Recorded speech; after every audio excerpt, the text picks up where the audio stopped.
Some storms don't start with thunder, they begin in stillness.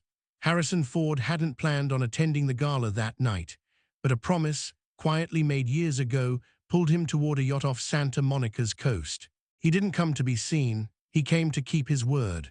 And yet, by the time the sun dipped into the sea, the whole deck would fall silent, not because of who he was, but because of how he stood.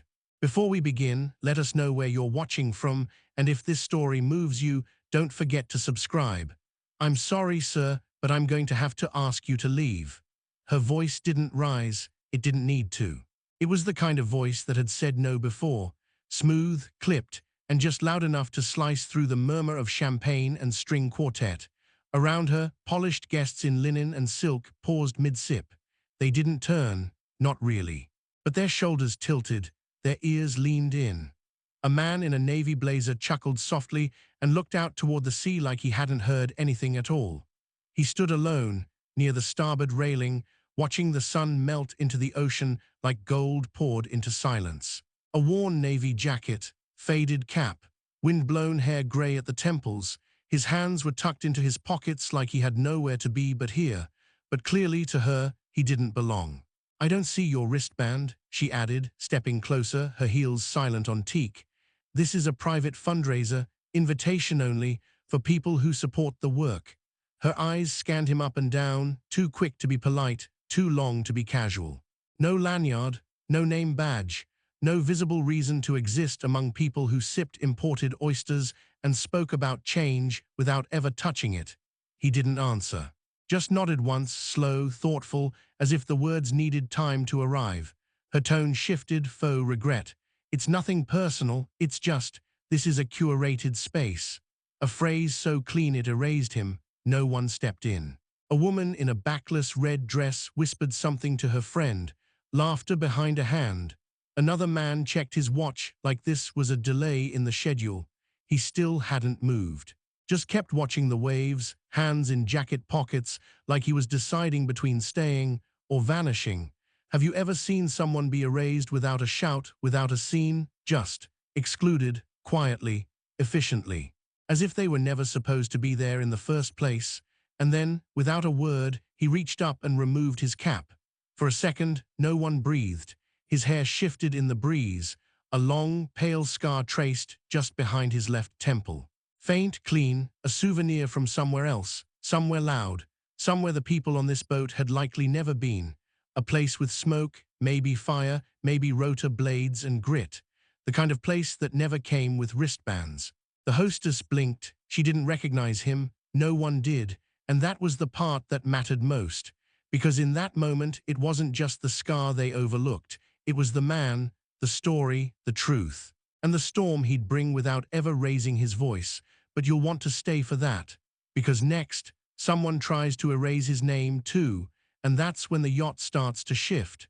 15 minutes earlier, the dock had been quieter. Just the creak of weathered wood, the distant clink of silverware on china, and somewhere far off, a faint, steady whop-whop-whop of rotor blades. He paused mid-step, his boots planted firm on the planks, and looked skyward. It wasn't loud, just enough to stir something deep behind his eyes. The sound of rescue, of memory, of nights spent hovering over canyons lit by wildfire, of strangers clinging to hope. It passed overhead, gone in a blink, but he stood there a moment longer, cap low, as if nodding to a ghost. Then he moved again. The yacht shimmered under the setting sun, white paint glowing like polished bone. Waiters carried trays with oysters and fig-glazed canapés. Guests posed for photos beneath a banner that read Oceana Fund Gala, saving stories that matter. And still, no one noticed the man walking up the gangplank. He didn't rush, didn't wave an invitation. He moved like someone who'd stepped onto ships before, not because he belonged to their world, but because he never asked permission from it. A navy windbreaker zipped halfway up, khakis slightly worn. A canvas messenger bag slung across his shoulder, no logo, no pretense, just utility. As he reached the top deck, one of the younger crew members nodded out of habit. He nodded back, a faint smile. The kind that said, I've been here before, just not like this. Two hosts stood near the bar, comparing guest lists on tablets. One of them, a woman in a white silk jumpsuit, caught sight of him. Her eyes narrowed just slightly. No expression, just calculation. The kind you learn from judging people by posture and shoes, and he wasn't wearing the right kind of either. He walked past a table of film executives discussing environmental grants. None of them paused, none of them looked, but she did, the hostess. From the moment his boots touched the deck, her gaze had locked in like radar, not aggressive, just dismissive. Like watching someone walk in through the service entrance during opening night.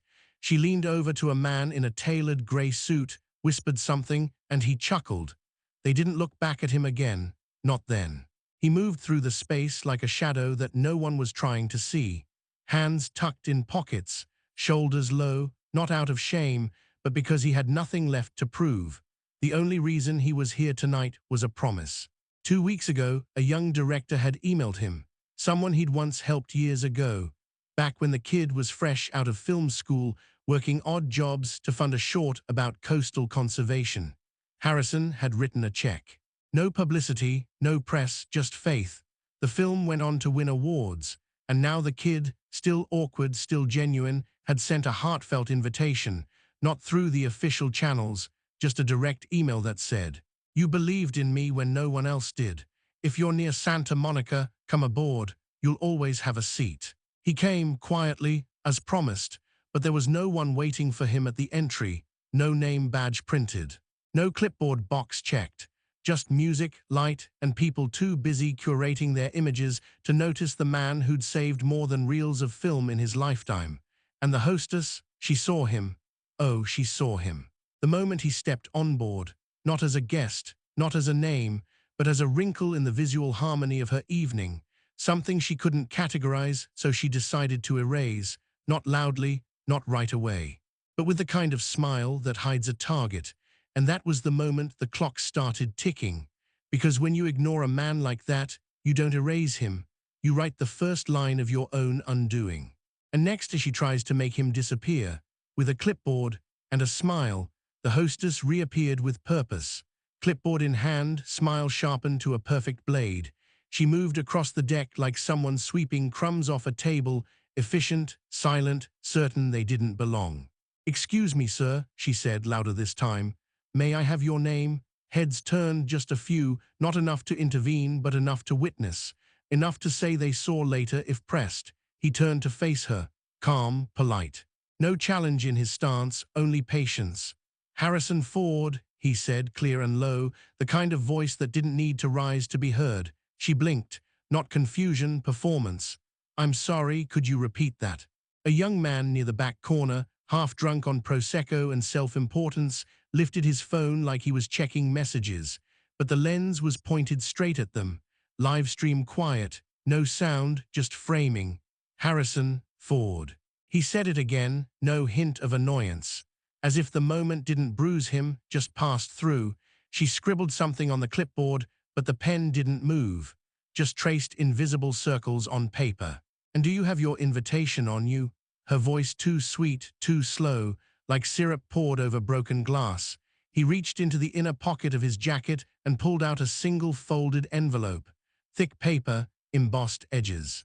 No corporate logo, just the name of the gala and a handwritten signature at the bottom. The hostess took one glance, didn't touch it, didn't read. "That looks informal," she said, with a laugh that didn't ask for agreement. Behind her, a couple sipped wine and leaned in. One of them smirked. The other whispered, "Is he crashing?" The words floated just loud enough to sting. He tucked the invitation back into his jacket, same calm motion, still not angry. Not defensive, just present. The clipboard tilted slightly in her grip. "We take security seriously," she added, as if that explained everything. "I'm afraid I don't have you on the list." The sentence landed like a gavel, soft but final. Another guest, a woman in silver with dark curls, squinted at him, her lips parted. A name hovered there, unspoken.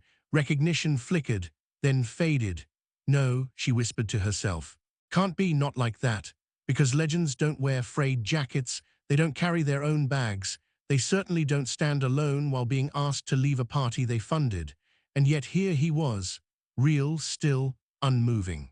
The hostess took half a step forward. "If you'll follow me off the boat, we can clear this up. Perhaps someone on staff confused you with crew. That smile again, the kind that says, you're not being insulted. You're being removed for your own good. He looked past her just for a second, toward the water, toward the last place people only saw the back of him, flying into smoke to pull strangers from flame. Have you ever seen someone judged so quickly, so completely, that the room didn't even stop to ask a second question? This wasn't a scene, not yet, but someone just pressed record. And the next thing she does will make sure no one forgets what happened here. Security, the hostess called, sharper this time, louder, like she needed the word to prove something. A violin near the corner missed a note, then stopped altogether. The music faded, not by command, but by instinct. People felt it, that shift in the air when something unscripted slips into a room full of rehearsed smiles. The guard came quickly, young, lean, tidy collar and clean shoes.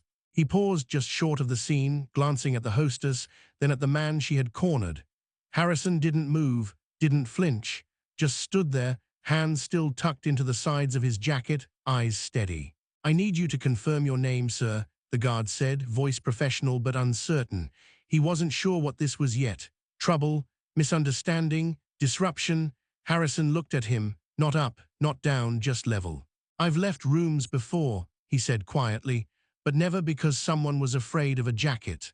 It wasn't loud, it didn't need to be. That sentence hit harder than a shout. A couple near the cocktail bar froze mid-sip. Someone lowered their phone. The man in the navy blazer who had laughed earlier now adjusted his collar. The energy shifted, subtle but absolute, as if the center of gravity had moved and no one could quite name why. The hostess forced a breath through her nose. "This is a security matter," she snapped. "There's protocol." But no one was listening to her now. Not really, because something else was happening. A man older, tall, with a cane and a pale linen suit was staring at Harrison, not casually, not passively, deep, fixed. His brow creased, lips parted just slightly, like a memory was knocking. The hostess didn't notice. She stepped closer, waving the clipboard again. "We just need you to leave the yacht and we can." "I'm not here to cause trouble," Harrison said, still calm. "I was invited." He didn't raise the envelope again, didn't need to. The way he stood, like a man whose time couldn't be bought, borrowed, or hurried, was enough. The older man with the cane whispered to his date. "He looks familiar," he murmured. "I swear I've seen him before, not here, somewhere else, somewhere louder." She looked up at him, confused. "Who?" "The fires," he said, eyes still locked on Harrison. "The Montana fires, that pilot. That man who—" He stopped mid-sentence. His face went pale. A few feet away, the security guard shifted his stance. "Sir, I still need to verify." But someone else was moving now, a guest in a green dress. She wasn't recording. She wasn't smiling, just watching, closer than before, because it wasn't just the jacket anymore, or the name, or the missing badge. It was the way the crowd, piece by piece, was starting to question what they thought they knew about who belongs, about what power looks like, about whether they just watched something small become something historic. Have you ever been in a room when it begins to wake up? It doesn't start with applause, it starts with silence. A stillness so heavy, it breaks things open. And next, that silence gets louder, because he's about to say one line that no one on that yacht will ever forget. "You're not on the list," the hostess said again, sharper this time, her patience folded neatly behind a practiced smile. "And let's not pretend that name's going to open any doors here." She tilted her clipboard slightly, as if to remind him of her authority, of her place, of his absence. A few guests nearby chuckled politely into their glasses. The moment had shifted from awkward to entertaining, the kind of scene that gets told later with a smirk over brunch. He didn't respond, not at first, just turned his head slightly toward the horizon where the sun had begun to melt behind the curve of the ocean. The sky was turning gold. Wind moved through his jacket like memory, then he turned back, looked her in the eye. "Tell your manager," he said, voice steady, "the man who flew a chopper through wildfire to save his kid just showed up." Silence, not the quiet of disinterest, the silence of impact, sharp, total. Someone at the bar dropped a fork. No one bent to pick it up. The words didn't rise, they didn't need to. They landed like a wave crashing beneath the hull, unseen but undeniable. A guest near the piano blinked. Wait, what did he just say? Another leaned forward, brows knit. Did he say wildfire, like the Montana fires? The hostess opened her mouth, closed it again. Her face tightened, like fabric pulled too far across a frame. That's not funny, she said, voice thin. We've all read those stories. That was years ago. That was 2015, someone said from the upper deck, voice rising. I remember it. The chopper pilot who flew through a canyon to get to a boy caught in the fire zone. He didn't wait for clearance. They said he wasn't military, a woman added. Just some actor who knew how to fly, did it anyway. The words spread like smoke, across silk dresses and patent leather shoes, across disbelief and shallow impressions. Suddenly, the man they hadn't recognized became a name from somewhere else. Not a guest, not a mistake, a memory they hadn't expected to walk on board. And then a voice, young, shaky, broke the spell. Wait, a producer in his late 20s said, phone lowered in his hand, eyes wide. That was you, that was you. Harrison didn't nod, didn't confirm, just looked at him, calm, the kind of calm that doesn't need acknowledgement. Because the truth doesn't need to shout. Around them, the crowd shifted. Micro-expressions bloomed, shock, regret, awe. The kind that rises when people realize they've just underestimated a man whose life would make their bios look like pamphlets. The hostess tried to reassert herself, stepped forward, shoulders square. Mr. Sir, this isn't appropriate. You can't just say things like that and expect. But she stopped, because she felt it too now, the weight in the air. The pull of gravity changing rooms. And in that moment, she wasn't protecting the event. She was standing in front of a name too heavy to ignore. Next, she makes the call. And when the voice on the other end picks up, it doesn't just confirm who he is. It exposes who she really is too. The phone was in her hand before she realized she'd grabbed it, fingers trembling just slightly. Lip gloss no longer perfect. The clipboard hung by her side now, useless, decorative, a shield that had already cracked. She turned her back halfway to the crowd, like she could hide from their stares, as if turning her shoulder would undo the moment. She tapped fast, speed dial, the line rang once, twice, then. Harborlex Events, this is Lena. The hostess cleared her throat, twice. Hi, yes, Lena, this is Cassandra. I'm managing the Oceana Gala tonight on Deck 3. We have a situation. Go on, came the crisp, professional reply. There's a man here claiming he was invited. Says his name is Harrison Ford. Silence not from Lena, from the deck. The name echoed, even in a whisper. And now no one was pretending not to listen. Cassandra swallowed. He's not on the official list. There's no badge. He looks. He presented a card, but... On the other end, Lena's voice didn't rise. It dropped into something hard. Something final. Cassandra, did you say Harrison Ford? Yes, that's what he said. The pause stretched. Then Lena said, slow and sharp, oh my God, do not touch him, do not raise your voice, do not question him. Cassandra blinked. I'm sorry. He is the one who funded this entire event. Quietly, personally, he requested no announcement. He owns the helicopter footage you're screening in the theater tonight. His name is on the silent sponsor wall. Bottom right corner, gold print, section marked Legacy. Cassandra didn't reply, couldn't. Lena continued, voice like a scalpel now. If this reaches the press, if it goes live, your name won't be on the clipboard anymore. It'll be on a headline. I suggest you correct your posture immediately. Cassandra tried to breathe. The phone lowered an inch. Her fingers twitched. Eyes darted across the crowd. They were all staring now, not at him, at her. Because they had heard enough, not every word, but enough. Her expression had said the rest. And now they were stepping back, not dramatically, just slightly, a few inches here, a shuffle there. That subconscious move people make when they smell danger, and it's wearing perfume. The man near the piano adjusted his glasses. A woman in emerald silk tilted her head and whispered, she's done. The young producer who'd recognized Harrison earlier shook his head and stepped forward, just enough to not be in her radius anymore. Cassandra turned back to him, her voice too soft now. Mr. Ford, she said. First time she used the name. Please, forgive the mix-up. He didn't speak, didn't nod, just looked past her, because power doesn't need to answer shame, it just waits for shame to catch up, and it had. The hostess stood still, surrounded but alone.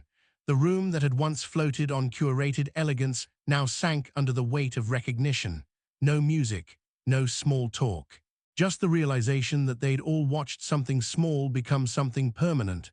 And next, she'll try to salvage her image, but some mistakes don't fade, they stain. It happened so fast no one saw it coming. A tray slipped. A soft gasp, the sound of glass tumbling. A young waitress, barely older than 20, lost her balance as her heel caught on the corner of the rug near the main bar. The tray tilted midair, two flutes crashing, one rolling. The crowd flinched, but no one moved, no one, except him. Harrison stepped forward without a word, not rushed, not dramatic, just there. One arm reached out, steady as a tree limb, catching her by the elbow before she fell. The other hand gently took the tray as it wobbled downward. No scolding, no performance, just instinct, quiet, practiced instinct. "You all right?" he asked her, voice low, warm, as if the world around them had vanished. She nodded quickly, cheeks flushed, blinking back embarrassment. "Yes, sir, I'm sorry." "Nothing to be sorry for," he said, handing her the tray back with both hands. "Happens to everyone, keep going." It was a simple exchange, small. Forgettable if the room hadn't already been so still, but every eye had seen it. Every guest had watched a moment unfold that no one had rehearsed. A woman near the back, older, dressed in navy velvet, leaned toward her husband and whispered, "That's him. I saw that gesture in a documentary once, after the mudslide. He pulled a woman out of a wrecked truck and steadied her just like that." Someone else spoke, this time louder. "That's Harrison Ford, not the actor, the pilot. The one who actually shows up." Another voice joined in. "He rescued a hiker last year, didn't he? Flew in by himself because no one else could reach the trail in time." The murmurs swelled, not giddy, not fangirl, reverent. A hush powered by confirmation, not from his lips, but from what he'd just done. One motion, one choice. And suddenly doubt had no place left to stand. And then from the corner, a young man, mid-30s, dressed too sharp for comfort, stepped forward, something trembling in his hands. I didn't think I'd ever get the chance," he said. He held up an old, folded movie poster, creased from years in storage. "I found this when I was 10. You signed it for my dad. I kept it." He unfolded it carefully. A classic one-sheet from an early film, and at the bottom, a signature in bold black ink. He held it up next to the man standing before him. The crowd leaned in. The signature matched, perfectly. Gasps didn't ripple. They dropped, heavy, final. One woman covered her mouth. A man who had doubted earlier now turned away, shame thick across his face. The hostess, she stood off to the side now, smaller than before, watching a room rearrange itself around a man she'd tried to erase. And Ford, he didn't react. No nod, no smile, just a gentle glance toward the waitress, still shaken but upright, because some people don't demand recognition. They make space for others, and that's when it hit them. He hadn't come to claim attention. He came to keep a promise. And next, someone tries to offer him the best seat on the yacht, but his answer will be nothing like they expect. Cassandra stood frozen, the clipboard still in her hand like a stage prop she couldn't set down. Her eyes darted across the deck, but there was nowhere to hide. Not from the whispers, not from the truth. And not from the silence, which by now had turned into something colder than judgment, recognition. She took a step forward, swallowed, tried to smooth her voice. "Mr. Ford," she began. It cracked halfway through. She tried again. "I want to sincerely apologize. It was never my intent to." She stopped, because she could feel it. Her words weren't being received. They were dissolving midair. He didn't look at her, not once.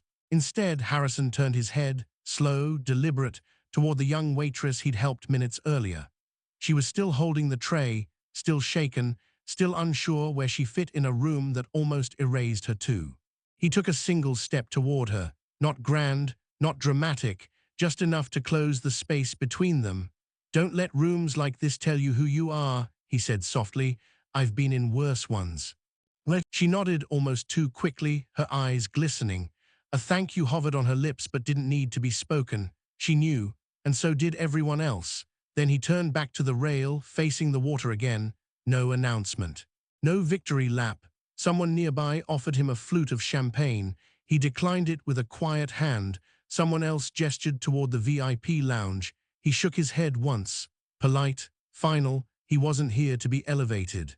He was already standing where he needed to be. Behind him, the atmosphere shifted.